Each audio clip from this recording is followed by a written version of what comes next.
ലോക്സഭയിലെ 5 ഘട്ടങ്ങളിലെ തെരഞ്ഞെടുപ്പ് പൂർത്തിയായിരിക്കുകയാണ്. ഇതോടുകൂടി മൊത്തമുള്ള 543 മണ്ഡലങ്ങളിൽ 429 മണ്ഡലങ്ങളിലെ തെരഞ്ഞെടുപ്പ് പൂർത്തിയായിരിക്കുന്നു. ഈ 5ാം ഘട്ടത്തിൽ തിരഞ്ഞെടുപ്പ് നടന്ന സീറ്റുകളിലെ ഗ്രൗണ്ട് റിപ്പോർട്ടുകൾ നമുക്ക് വിശദമായി പരിശോധിക്കാം. 6 സംസ്ഥാനങ്ങളിലും 2 കേന്ദ്രഭരണ പ്രദേശങ്ങളിലുമായി 49 സീറ്റുകളിലേക്കാണ് 5ാം ഘട്ടത്തിൽ തെരഞ്ഞെടുപ്പ് നടന്നത്.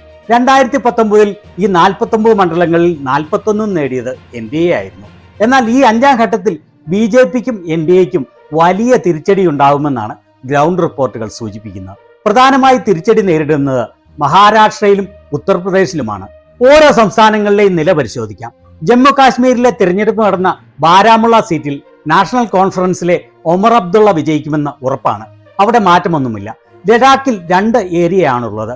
ബുദ്ധമതക്കാർക്ക് ഭൂരിപക്ഷമുള്ള ലേയും മുസ്ലിം ഭൂരിപക്ഷ മേഖലയായ കാർഗിലും. ഇവിടെ BJPയുടെയും കോൺഗ്രസിന്റെയും സ്ഥാനാർത്ഥികൾ ബുദ്ധിസ്റ്റ് ഭൂരിപക്ഷ മേഖലയായ ലേയിൽ നിന്ന് ഉള്ളതായിരുന്നു. അതിനാൽ കാർഗിൽ ഏരിയയിൽ നിന്ന് ഒരു സ്വതന്ത്ര സ്ഥാനാർത്ഥി മത്സരിച്ചിരിക്കുകയാണ്. കോൺഗ്രസിന്റെയും NCPയുടെയും പ്രവർത്തകർ സ്വതന്ത്ര സ്ഥാനാർത്ഥിക്ക് വേണ്ടിയാണ് പ്രവർത്തിക്കുന്നത്. ഇവിടെ സ്വതന്ത്ര സ്ഥാനാർത്ഥി വിജയിക്കാനുള്ള വലിയ സാധ്യതയുണ്ട്. എങ്കിലും ഇത് BJPക്ക് തന്നെ പോകുമെന്ന് വെച്ചോളൂ. ജാർഖണ്ഡിലെ 3 മണ്ഡലങ്ങളിലേക്കാണ് തെരഞ്ഞെടുപ്പ് നടന്നത്. 2019 ഈ 3-ൽ 3 നേടിയ BJPക്ക് ഇപ്രാവശ്യം ഇതിൽ ഒരു മണ്ഡലം കൊഡർമ തീർച്ചയായും നഷ്ടപ്പെടും. ഒഡീഷയിൽ BJP ശക്തി കേന്ദ്രമായ പശ്ചിമ ഒഡീഷയിലെ 5 സീറ്റുകളിലേക്കാണ് തെരഞ്ഞെടുപ്പ് നടന്നത്. അതിൽ 3 BJPയും 2 BJDയുമായിരുന്നു 2019 നേടിയത്. ഇപ്രാവശ്യവും ഇതേ നില തന്നെ തുടരാനാണ് സാധ്യത. BJPക്ക് ഇതിൽ ഒരു സീറ്റ് അധികം ലഭിക്കാനുള്ള ഒരു ചെറിയ സാധ്യതയുമുണ്ട്. ബീഹാറിലെ 5 മണ്ഡലങ്ങളിലേക്കാണ് തെരഞ്ഞെടുപ്പ് നടന്നത്. 2019 ഈ 5ഉം വിജയിച്ച NDA ഈ പ്രാവശ്യവും ആ വിജയം ആവർത്തിക്കാനാണ് സാധ്യത. ഒരു മണ്ഡലത്തിൽ ലാലു പ്രസാദ് യാദവിന്റെ മകൾ രോഹിണി ആചാര്യ മത്സരിക്കുന്ന സരനിൽ കടുത്ത മത്സരമാണ് നടക്കുന്നത്. എന്നാൽ ഒരു നേരിയ എഡ്ജ് BJPക്ക് തന്നെയാണ് ഉള്ളതെന്നാണ് ഗ്രൗണ്ട് റിപ്പോർട്ടുകൾ. ഇനിയുള്ളത് വലിയ 2 സംസ്ഥാനങ്ങളാണ്, മഹാരാഷ്ട്രയും UPയും. മഹാരാഷ്ട്രയിലെ 13 സീറ്റുകളിലേക്കാണ് ഈ ഘട്ടത്തിൽ തെരഞ്ഞെടുപ്പ് നടന്നത്. ഇതോടെ മഹാരാഷ്ട്രയിലെ എല്ലാ മണ്ഡലങ്ങളുടെയും തെരഞ്ഞെടുപ്പ് പൂർത്തിയായിരിക്കുകയാണ്.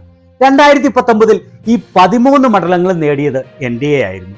ശിവസേനയുടെ പിളർപ്പോടുകൂടി NDAയുടെ സീറ്റുകളുടെ എണ്ണം ഇപ്പോൾ 11ആയി കുറഞ്ഞിരിക്കുകയാണ്.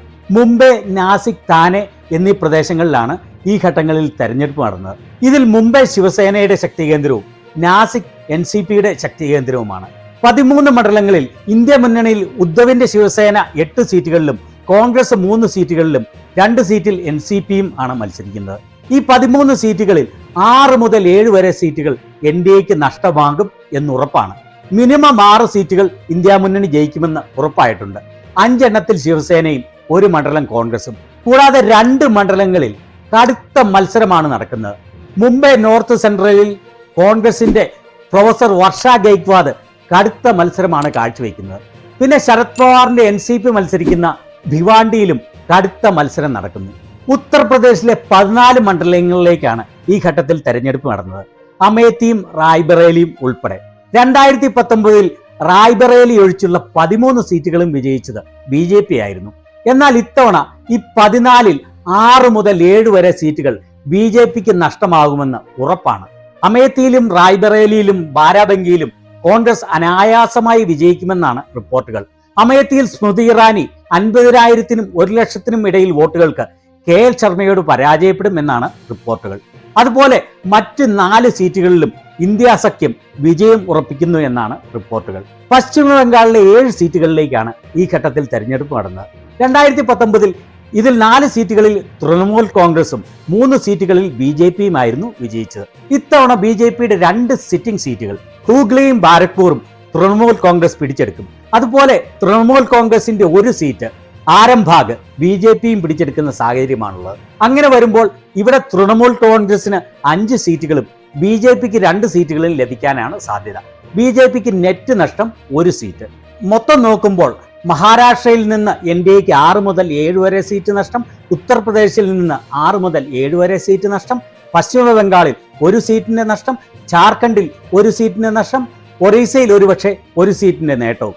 അങ്ങനെ ഈ ഘട്ടത്തിൽ കഴിഞ്ഞ തവണ 41 സീറ്റ് നേടിയ NDAയ്ക്ക് 13 മുതൽ 15 വരെ സീറ്റുകൾ നഷ്ടപ്പെട്ട് 26 മുതൽ 28 വരെ സീറ്റുകളിലേക്ക് ഒതുങ്ങും.